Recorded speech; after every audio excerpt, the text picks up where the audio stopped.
السلام عليكم ورحمة الله وبركاته.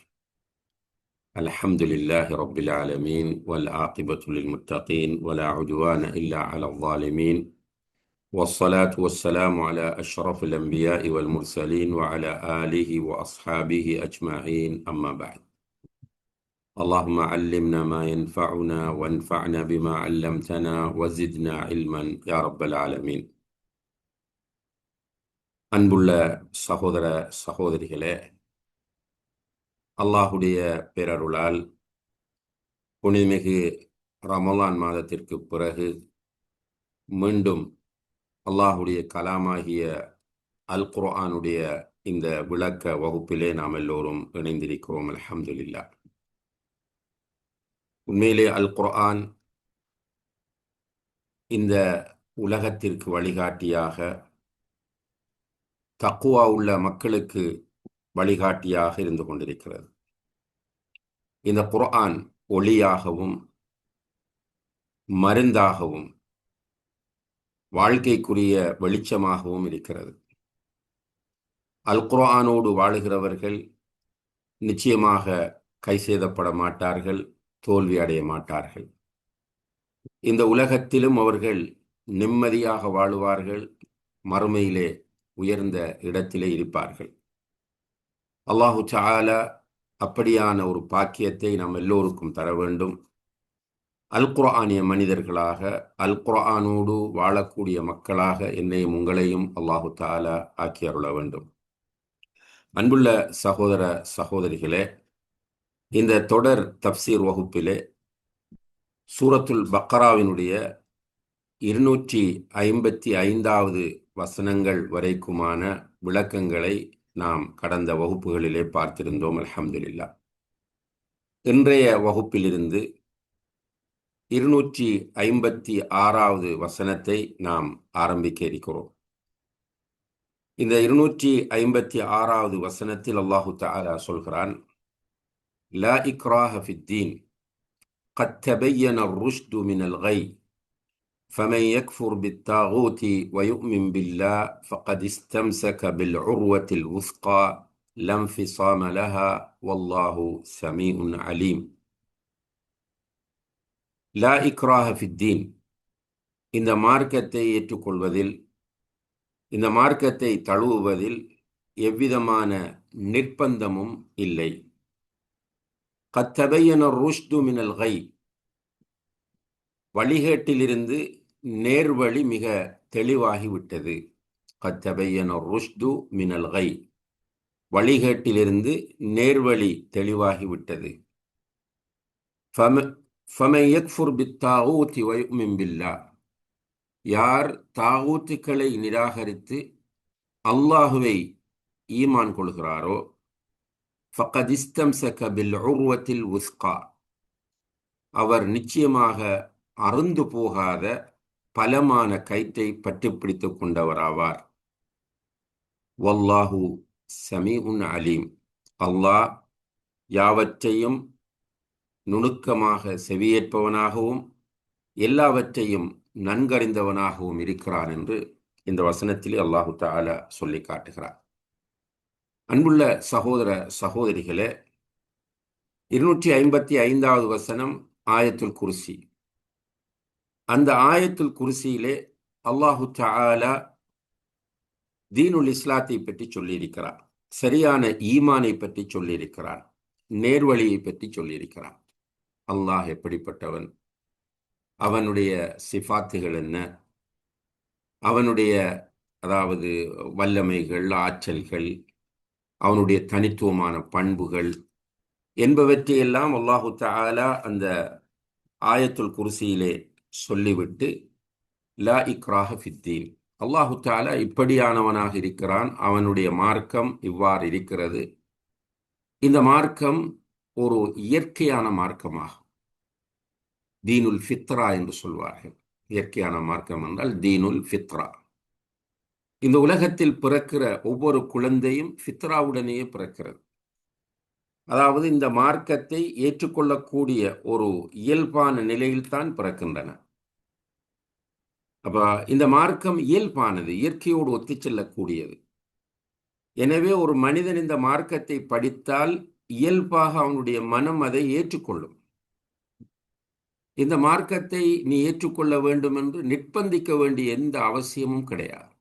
லா இக்ராஹ, நிர்பந்தம் இல்லை ஃபித்தீன், இந்த மார்க்கத்தில். அதாவது இந்த மார்க்கத்தை நீ ஏற்றுக்கொள்ள வேண்டும் என்று யாரையும் நாம் நிர்பந்திக்க கூடாது. ரசூல் ஸல்லல்லாஹு அலைஹி வஸல்லம் அவர்களுடைய சீராவை நாம் முழுமையாக படித்து பார்த்தால் இதை தெளிவாக காணலாம். சில நேரங்களில் சிலருக்கு ஒரு சந்தேகம் வரலாம், ஜிஹாதினுடைய நிலைமை என்ன என்று.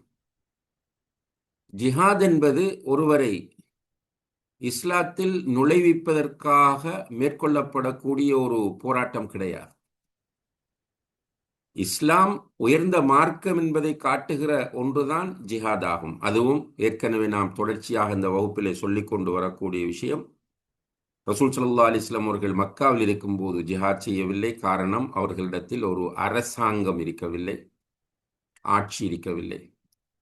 மதீனாவுக்கு வந்த பிறகுதான் அவர்கள் மீது ஜிஹாத் கடமையாக்கப்படுகிறது.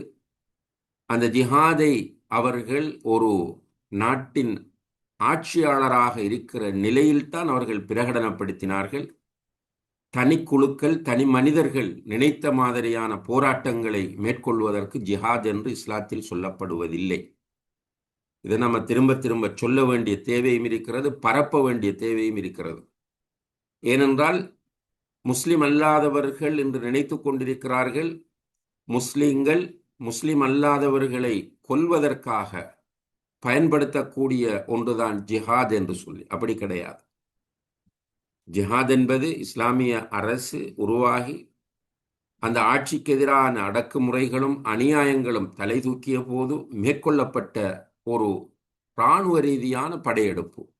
ஆட்சியாளர் தேவை, கொமாண்டர் தேவை, கட்டளைகள் இடப்பட வேண்டும். அப்படி இல்லாமல் தனிநபர்களோ சின்ன சின்ன குழுக்களோ சேர்ந்து மேற்கொள்ளக்கூடிய ஒன்று கிடையாது ஜிஹாத் என்பதை நாம் இந்த இடத்திலே மீண்டும் பதிவு செய்து கொள்ள விரும்புகிறோம். இந்த மார்க்கத்தை ஏற்றுக்கொள்ளுதல் என்பதை பொறுத்தவரையில் நம்ம சொல்லிக் கொடுக்க வேண்டியது, இந்த குர்ஆனை ஒரு மனிதன் சரியாக படித்தால் அவனுடைய இயல்போடு அதை ஒத்து செல்லும். அதனால்தான் உங்களுக்கு ஞாபகம் இருக்கும், தமிழ்நாட்டிலே இருந்தார் வலம்புரி ஜான் என்ற ஒரு கிறிஸ்தவ பெரியார். அவர் நிறைய இஸ்லாத்தை பற்றி பேசுவார். அவருடைய மிக முக்கியமான தீம், அவருடைய ஸ்பீச்சுகளில் உள்ள மிக முக்கியமான தீம் என்னென்றால், மண்ணுக்கேற்ற மார்க்கம், மனிதனுக்கேற்ற மார்க்கம் இஸ்லாம் என்பது. அப்ப இஸ்லாம் மண்ணுக்கேற்ற மனிதனுக்கேற்ற ஒரு அழகான மார்க்கமாகும். இந்த மார்க்கத்தை ஏற்றுக்கொள் என்று நிர்பந்திக்க வேண்டிய தேவை கிடையாது, அது கூடவும் கூடாது என்பதை அல்லாஹு தஆலா இங்கே சொல்லி காட்டுகிறார். ஏனென்றால் கத் தபையன ருஷ்து மினல் கை, இந்த மார்க்கத்தை குர்ஆன் சுன்னா நிழலில், சும்மா முஸ்லிம்களுடைய நடைமுறையை வைத்தல்ல, குர்ஆனை சுன்னாவை படித்து, சுன்னாண்டால் ஹதீஸ், நபி ஸல்லல்லாஹு அலைஹி வஸல்லம் அவர்களுடைய சொல் செயல் அங்கீகாரங்கள். இப்போ குர்ஆன் அல்லாஹுடைய கலாம், ரசூல் ஸல்லல்லாஹு அலைஹி வஸல்லம் அவர்களுடைய சுன்னா என்பது அந்த குர்ஆனுக்கு விரிவுரையாக அவர்கள் வாழ்ந்து காட்டிய முறை. இந்த இரண்டையும் படிக்கிற ஒருவருக்கு எது நேர்வழி எது வழிகேடு என்பது தெரியும், தெளிவா தெரியும். கத் தபையன ருஷ்து மினல் கை, அல்லாஹ் சொல்லிவிட்டார், வழிகேட்டிலிருந்து நேர்வழி தெளிவாகிவிட்டது. ஃபமன் யக்ஃபுர் பித்தாகூத், எனவே யார் தாகூத்துகளை நிராகரித்து வயுமின் பில்லாஹ், அல்லாஹ் ஒருவனையே ஈமான் கொள்கிறாரோ, ஃபகத் இஸ்தம்ஸக பில் உர்வத்தில் உஸ்கா, அறந்து விடாத உறுதியான கயிற்றை அவர் பற்றி பிடித்திருக்கிறார். இதனுடைய அர்த்தம் அவர் நேர்வழியில் இருக்கிறார், அவர் வெற்றி பெற்று விட்டார். இப்ப ரெண்டு விஷயம் இங்கே தேவை. ஒன்று, தாகூத்துக்களை நிராகரிக்க வேண்டும், தாகூத்துக்களை நிராகரிக்க வேண்டும். அன்புள்ள சகோதர சகோதரிகளே, தாகூத்துக்கள் என்றால் என்ன என்று கேட்டால் அதற்கு சிம்பிளாக இமாம்கள் சொல்லக்கூடிய விளக்கம், குல்லுமா உபித மின் தூனில்லாஹ், அல்லாஹுவை விடுத்து வணங்கப்படக்கூடிய அனைத்தும் தாகூத்துக்களாகும். அல்லாஹை விட்டுட்டு இந்த உலகத்தில் வேறு யாரெல்லாம் வணங்கப்படுகிறார்களோ அவைகள் அனைத்துமே தாகூத்துக்களாகும். இதுதான் தாகூத். அப்போ ஒரு மனிதர் இந்த தாகூத்துக்கள் வணங்கி வழிபட தகுதியற்றவை என்று நம்ப வேண்டும். இதுதான் ஃபமை யக்ஃபுர் பித்தாகூத். அல்லாஹுவை விட்டுவிட்டு மக்கள் யாரையெல்லாம் எவற்றையெல்லாம் வணங்கி கொண்டிருக்கிறார்களோ அவை அனைத்துமே போலியானவை. ذَلِكَ بِأَنَّ اللَّهَ هُوَ الْحَقُّ. அல்லாஹ் ஒருவன்தான் வணங்கி வழிபட தகுதியான உண்மையான கடவுள். இது அடிப்படையான ஒரு அம்சமாகும். எந்த ஒரு சந்தர்ப்பத்திலும் சின்ன ஒரு தடுமாற்றமும் இந்த விஷயத்திலே நமக்கு வந்துவிடக்கூடாது. அல்லாஹுவை விடுத்து வணங்கப்படக்கூடியவை அனைத்துமே தாகூத்துக்கள். அவற்றை நாம் நிராகரித்து வயுமின் பில்லாஹ், அல்லாஹுவை சரியாக ஈமான் கொண்டால் அதுதான் ஹக், அதுதான் ருஷ்ட், அதுதான் தீன் என்பதை இங்கே நாம் தெளிவாக புரிந்து கொள்ள வேண்டும். வல்லாஹு சமீஉன் அலீம். முடிக்கும் போது அல்லாஹ் சொல்கிறான், அல்லாஹ் எல்லாவற்றையும் செவியேற்பவனாகவும் தெளிவாக செவியேற்கக்கூடியவன். அல்லாஹுடைய மிக முக்கியமான ஒரு பெயர் தான் சமீ என்பது. அல் குர்ஆனில் பல இடங்களிலே இந்த பெயர் வந்திருப்பதை நம்ம பார்க்கிறோம். அலீம் என்ற பெயரும் அவ்வாறு தான். அல் குர்ஆனிலே பல்வேறு இடங்களிலே அலீம் என்பது வந்திருக்கிறது. அறியக்கூடியவர், மிக நுணுக்கமாக நன்றாக அறியக்கூடியவர். அல்லாஹுடைய சம, கேள்வியிலிருந்து எதுவுமே மறையமாட்டாது. அல்லாஹுடைய இல்மிலிருந்து எதுவும் மறையமாட்டாது. நம்ம ரகசியமாக பேசினாலும் அல்லாஹ் அறிவான், சத்தமிட்டு பேசினாலும் அல்லாஹ் அறிவான், அல்லாஹ் செவிமடுப்பான். நம்முடைய உள்ளத்தில் மறைத்து வைத்திருந்தாலும் அல்லாஹ் அறிவான். நம்முடைய கண்களால் சாடை செய்தாலும் அல்லாஹ் அறிவான். நாம் வெளிப்படையாக செய்தாலும் அறிவான், இருளில் இருந்து கொண்டு செய்தாலும் அறிவான். இப்படி அல்லாஹுவை புரிய வேண்டும். அதான் ஆயத்துல் குர்சி முழுமையாக அல்லாஹுவை பற்றி தெளிவுபடுத்துகிற ஒரு வசனமாக இருக்கிறது. அவமு ஆயத்தின் ஃபி கிதாபில்லாஹ், அல்லாஹுடைய வேதத்தில் இருக்கிற மிக அற்புதமான மகத்தான வசனம் என்று அல்லாஹுடைய தூதர் ஆயத்துல் குர்சிக்கு சொல்கிறார்கள்.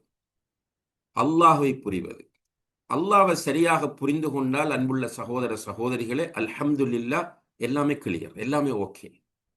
நம்முடைய பிரச்சனை என்னென்றால், நம்ம இஸ்லாம் இஸ்லாம் என்று பேசிக்கொண்டு இஸ்லாத்தில் இருக்கிற அமல்களை பற்றி பேசுகிறோமே தவிர இஸ்லாத்தின் அடிப்படைகளை பற்றி நாம் கவனம் செலுத்துவது குறைந்து விட்டது. இதுதான் நம்முடைய பேசிக் இஷ்யூ. ஃபிக்ஹை பேசுகிறோம், அமல்களை பற்றி பேசுகிறோம், அதற்கு மிக கூடுதல் முக்கியத்துவம் தரும். அல்ஹம்துலில்லாஹ், தரப்பட வேண்டும். எப்போது தரப்பட வேண்டும் என்றால், யாருக்கு நாம் அமல் செய்ய வேண்டுமோ, யாரை நாம் வணங்க வேண்டுமோ, யார் நம்மை படைத்தானோ, யாருக்காக இந்த உலகத்தில் நம்ம வாழ வேண்டுமோ, அந்த அல்லாஹுவை சரியாக அறிந்து கொண்ட நிலையில் அமல்களை பற்றி பேசுகிற போதுதான் இந்த அமல்களால் எதிர்பார்க்கப்படக்கூடிய மாற்றங்கள் நம்முடைய வாழ்க்கையில் வரும். ஆனால் இன்று தலைகீழாக நடந்து கொண்டிருப்பதை பார்க்கிறோம். சிலர் அல்லாஹை பற்றி பேசாதீர்கள் என்று சொல்கிறார்கள். நஊது பில்லாஹ். மார்க்கத்தில் இல்முள்ளவர்கள் என்று தங்களை அடையாளப்படுத்துகிறவர்கள் அல்லாஹுடைய அஸ்மாக்கள், அல்லாஹுடைய சிஃபாத்துகளை பற்றி பேச வேண்டாம் என்று சொல்லக்கூடிய ஒரு நிலையும் நாம் அவதானிக்கக்கூடியதாக இருக்கிறது. அல்லாஹ் பாதுகாக்க வேண்டும். அல்லாஹுவை நாம் அறிய வேண்டும். இவ்வளவு விஷயத்தையும் அல்லாஹ் சொல்லிவிட்டு 256வது வசனத்தில் என்ன சொல்கிறான்? வல்லாஹு சமீஉன் அலீம். அல்லாஹ் செவிமடுப்பவன், நன்கறிப்பவன். அப்ப பெரும்பாலும் நீங்கள் குர்ஆனை ஓதிக்கொண்டு வரும்போது இதை கவனிக்கலாம். இப்போ முன்னால் உள்ள ஆயத்துல் குர்சி முழுமையாக அல்லாஹ்வை பற்றி பேசுகிறது. அதே போல இந்த வசனத்தின் இறுதியிலே அல்லாஹ்வை பற்றி சொல்லப்படுகிறது. அடுத்த வசனங்களை நீங்கள் பார்த்தால் அல்லாஹு வலியுல்லதீன ஆமனு என்று அல்லாஹுவைத்தான் அதுவும் சொல்கிறது. அடுத்த வசனம் 258வது வசனத்தை எடுத்துக்கொண்டால் அலம் தர இலல்லதி ஹாஜ்ஜ இப்ராஹிம் ஃபீ ரப்பிஹி என்று அல்லாஹ்வை பற்றி சொல்லப்படுகிறது. அந்த வசனத்தை முடிக்கிற போது قال أعلم أن الله على كل شيء قدير என்று முடிக்கிறது. இப்படி நீங்கள் ஓதிக்கொண்டே போங்கள் இந்த வசனங்கள் ஒவ்வொன்றையும் முழுமையாக. அல்லாஹ் அல்லாஹ் அல்லாஹ் சுப்ஹானல்லாஹ், அல்லாஹு அக்பர். ஆனால் நம்ம அல்லாஹ் என்பவன் யார், அவனுடைய சிஃபாத்துகள் என்ன என்பதிலே தெளிவில்லாமல் இருப்பது இன்று நம்முடைய ஈமானிய பலவீனத்திற்கான, ஆன்மீக வறுமைக்கான மிக முக்கியமான அம்சம் என்பதை நாம் கவனத்திலே கொள்ள வேண்டும். அல்லாஹு தஆலா அவனை பற்றி சரியாக அறிந்து கொள்கிற பாக்கியத்தை நம் எல்லோருக்கும் தந்தருள்வானாக. அன்புள்ள சகோதர சகோதரிகளே, இவ்வாறு 256வது வசனத்தில் சொல்லக்கூடிய அல்லாஹ் 257வது வசனத்தில் சொல்கிறான், அல்லாஹு வலியுல்லதீன ஆமனு. வழிகாட்டிலிருந்து சத்தியம் தெளிவாகிவிட்டது.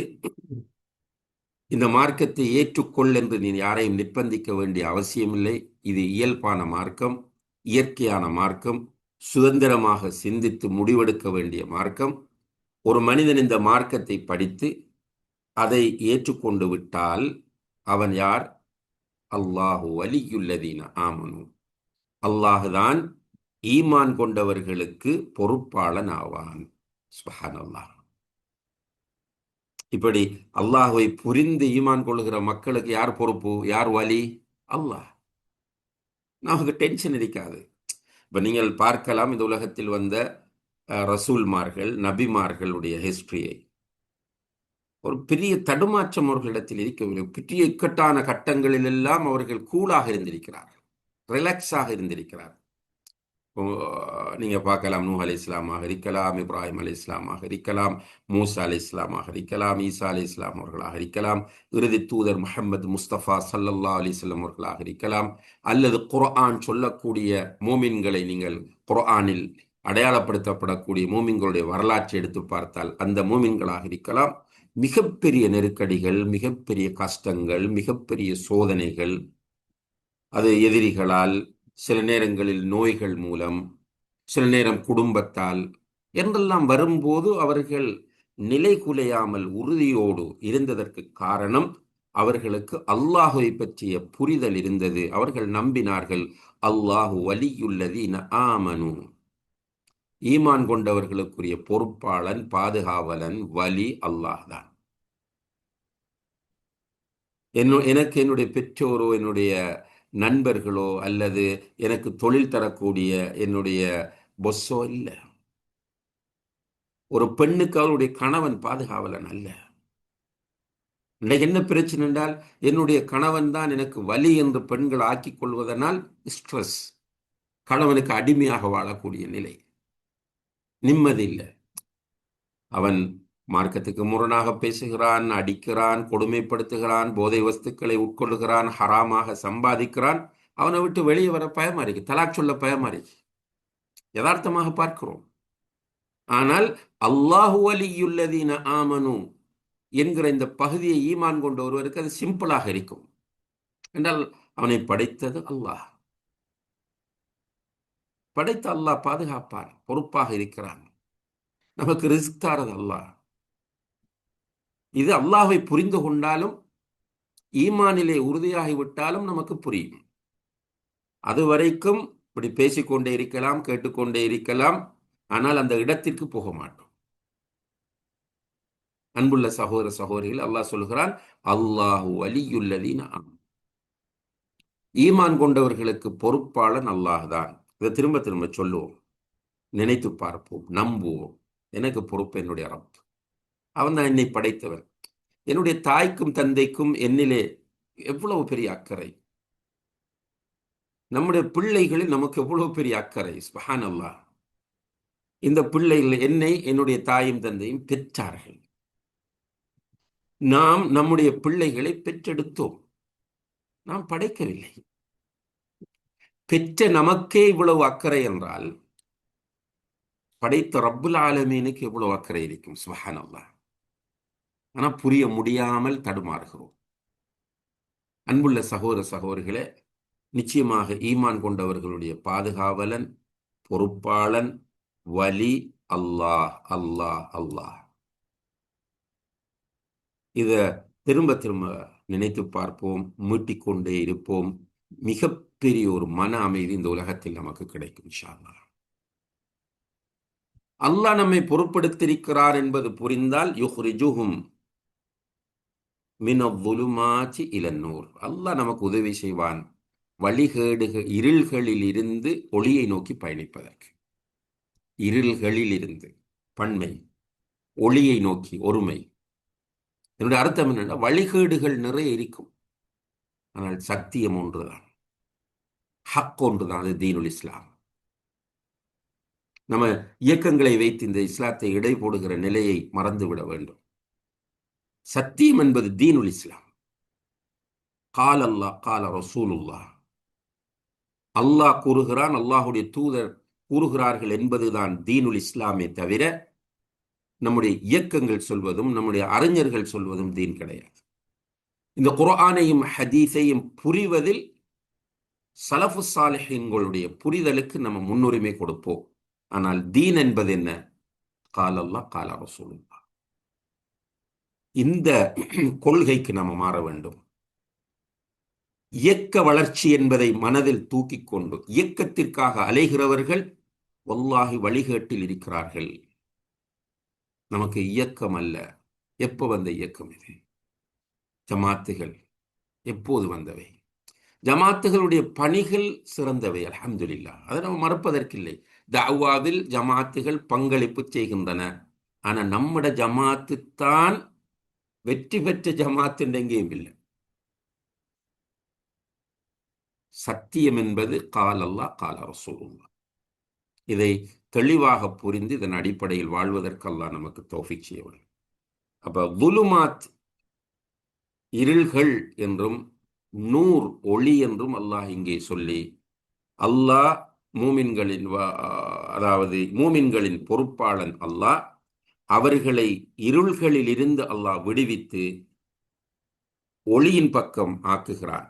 வல்லதீன கஃபரு, அல்லாஹை புரிந்து கொள்ளாமல், அல்லாஹ் யார் என்று படிக்காமல், அல்லாஹ் யார் என்று சொல்லப்படும் போது அதை ஏற்றுக்கொள்ளாமல் நிராகரிக்கிறவர்கள் இருக்கிறார்களே, அவுலியா தாகூத், இவர்களுடைய நேசர்கள் யார் என்று பார்த்தால் தாகூத்துக்கள் தான்.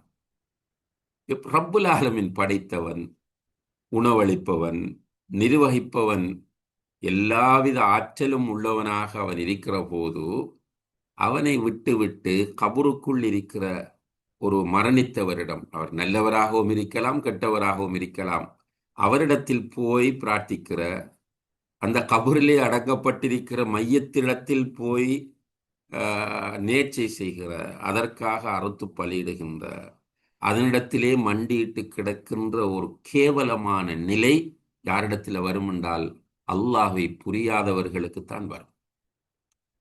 அல்லாஹ் சமீர், அல்லாஹ் அலீம், அல்லாஹ் பசீர், அல்லாஹ் வலியுல்லதீன ஆமனு. சுப்ஹானல்லாஹ்.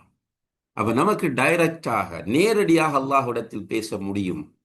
நம்முடைய மனம் அல்லாஹோடு தொங்கிக் கொண்டிருக்கும், அல்லாஹோடு நெருக்கமான தொடர்பை வைத்துக் கொண்டிருக்கும். என்னுடைய ரப் யாவற்றையும் செவிமடுப்பவன், மிக நெருக்கமானவன், நான் கேட்பதை தருவதற்குரிய எல்லா ஆற்றலும் உள்ள கதீர், காதிர், முக்ததிர். இந்த புரிதல் அல்லாஹ்வை புரிந்து கொண்டவர்களுக்குத்தான் வரும். ஆனால் அல்லாஹ்வை புரியாமல் இந்த செய்திகளை ஏற்று படிக்க விருப்பமில்லாமல் பிடிவாதமாக இருக்கிறவர்களை பொறுத்தவரையில் இவர்களுக்கு பாதுகாவலர்களாக தாகூத்கள் தான் இருப்பார்கள். தாகூத்ல யாரு? அல்லாஹுவை விட்டு அவர்கள் யாரையெல்லாம் வணங்கி கொண்டிருக்கிறார்களோ அவர்கள்தான். அங்கதான் போவார்கள். பிரச்சனை வந்து அங்கதான் ஓடுவார்கள். ஆபத்து வந்து அங்கதான் போவார்கள். ரைட்?